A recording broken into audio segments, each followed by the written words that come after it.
Hello friends అందరికీ ఉగాది శుభాకాంక్షలు అండి. ఇప్పుడు మొట్టమొదటిగా మనం ఉగాది పచ్చడి ప్రిపరేషన్ ఎలాగో చూద్దాం. నేను ఇంట్లో తయారు చేసేటువంటి విధానం అయితే ఇదే. అంటే అమ్మమ్మల కాలం నాటి నుండి వచ్చేటువంటి ఉగాది పచ్చడి ప్రిపరేషన్.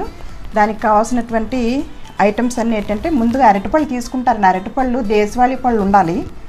అండ్ మామూలుగా గ్రీన్ అరటిపళ్ళు అవి కాకుండా దేశవాళీ పళ్ళు, అవి అరటిపళ్ళు ఉండాలి.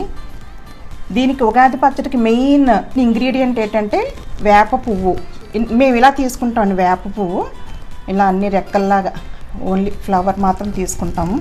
వేప పువ్వు, బెల్లం, కొబ్బరి, మామిడికాయ, కారం కోసం పచ్చిమిర్చి, 2 పచ్చిమిర్చి చిన్నగా తరుక్కోవాలి. గ్రేప్స్ ఉంటాయి కదండి, అవి కూడా మేము వేస్తాము. గ్రేప్స్, యాపిల్ పీసులు ఇలా కట్ చేసి పెట్టాను. తర్వాత చింతపండు అండి. చింతపండు కూడా కొత్త చింతపండు ఇలా నానబెట్టుకుని నీటిలో నానబెట్టుకుని ఉంచుకుంటాము. ముందుగా నేను ఇందులో బెల్లం తీసి కరిగించాను. బెల్లం ఇది తయారు చేద్దామండి. ఈ బెల్లంని ఇలా వేసేద్దాం. బెల్లం వాటర్ ఇదంతా నానబెట్టి పెట్టిన చింతపండు, కొత్త చింతపండు ఇది ఇలా తీసుకోవచ్చు. బెల్లం, చింతపండు వాటర్ ఇది. దీని తర్వాత అరటిపళ్ళు ఒలిసి తీసుకున్నానండి. ఇందులో అరటిపండు ఇలా చెయ్యాలి. అరటిపండు, బెల్లం, చింతపండు చూసారు, చక్క ఇలా గ్రేవీ ఇలా చక్కగా తయారైంది. బెల్లం కూడా ఆరోగ్యానికి మంచిది, ఐరన్ ఉంటుంది అంటారు. చింతపండు పులుపు, మెగ్నీషియం అన్నీ ఉంటాయి అరటిపండులో. ఇప్పుడు కొంచెం కొబ్బరి ముక్కలు వేసుకుందామండి. కట్ చేసి పెట్టుకున్న కొబ్బరి ముక్కలు, మామిడికాయ ముక్కలు, అలాగే మేము శనగపప్పు కూడా వేసుకుంటాము. మరి కొన్ని ప్రాంతాల్లో శనగపప్పు అయితే వాడరు, కానీ మా ప్రాంతంలో అంటే ఈస్ట్ గోదావరి మాది, శనగపప్పు అయితే కంపల్సరీ వేస్తాము. అంటే పుట్నాల పప్పు అంటారు కదా, ఆ పప్పు. తర్వాత గ్రేప్స్, చెరుకు ముక్కలు కూడా వేసుకుంటాము, ఎక్కువ కాకుండా దొరకలేదు అనుకోండి. పచ్చిమిర్చి లాస్ట్లో వేద్దాం, ఎందుకంటే కారంగా ఉంటుంది కదా. ఇప్పుడు పువ్వు వేసుకుందామండి. పువ్వు తీసుకోవడం అనేది చాలా జాగ్రత్తగా తీసుకోవాలి. పువ్వు చేయడానికి 1 అవర్ పడుతుంది కరెక్ట్గా. ఎందుకంటే అంత జాగ్రత్తగా అది రేఖ తీసినట్టు తీయాలి ఆ పువ్వు. స్వీట్ చూసుకొని, స్వీట్ సరిపోకపోతే కొంచెం బెల్లం లేకపోతే అరటిపండు కూడా వేసుకోవచ్చు. ఇలా చూస్తే ఇంకా కొంచెం 2 అరటిపళ్ళు పడేటట్టు ఉన్నాయి. అంతేనండి, ఇదే ఉగాది పచ్చడి అంటే మా ప్రాంతంలో అయితే మాత్రం ఇలా చేస్తాం మేము. ఈ పచ్చడి తయారైన తర్వాత దాన్ని ఫ్రిడ్జ్లో పెట్టుకుని ఒక 1/2 అవర్ పోయిన తర్వాత తింటే చాలా స్వీట్గా ఉంటుంది. హెల్త్కి అయితే చాలా మంచిది.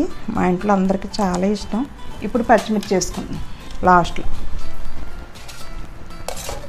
ఇది ఉగాది పచ్చడి. పించ్ ఆఫ్ సాల్ట్ లాస్ట్లో వేసుకోవాలి.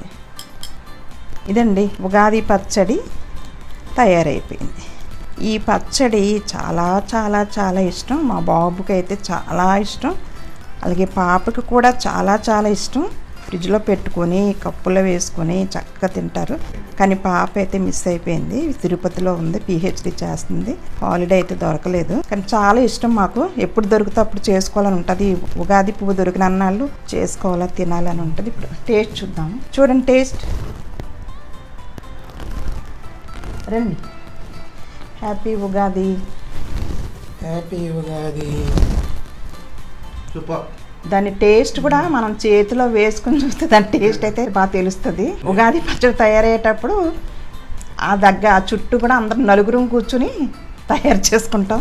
ఉగాది అనగానే నూతన సంవత్సరం. ఈ సంవత్సరం అంతా కూడా మనందరం కూడా ఆరోగ్యాలతో, సుఖ సంతోషాలతో, కష్ట సుఖాలను ఎదుర్కొంటూ అందరం ముందుకు సాగాలని, ఆ భగవంతుడు మనందరికీ శక్తినివ్వాలని కోరుకుంటూ, ఈ పచ్చడిలో కలిపినట్టే మన తీపి, వగరు, పులుపు, చేదు ఇవన్నీ కూడా మన జీవితాల్లో వస్తే అవన్నీ కూడా ఎదుర్కొంటూ మనందరం కూడా సుఖ సంతోషాలతో, ఆరోగ్యాలతో ఉండాలని మనసారా కోరుకుంటున్నాను.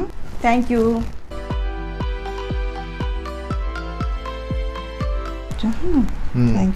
So thanks for watching. This is our Ugadi special పచ్చడి. అన్నీ కూడా మంచి టేస్ట్.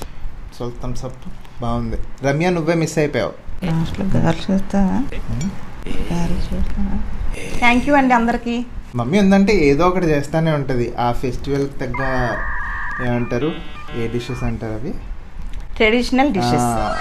ట్రెడిషనల్ డిషెస్ చేయడం కూడా నాకు పెద్ద హాబీ. అది చేసి పెట్టాలి అనేటి హాబీ. ఇంకేం చెప్పాను చెప్పండి.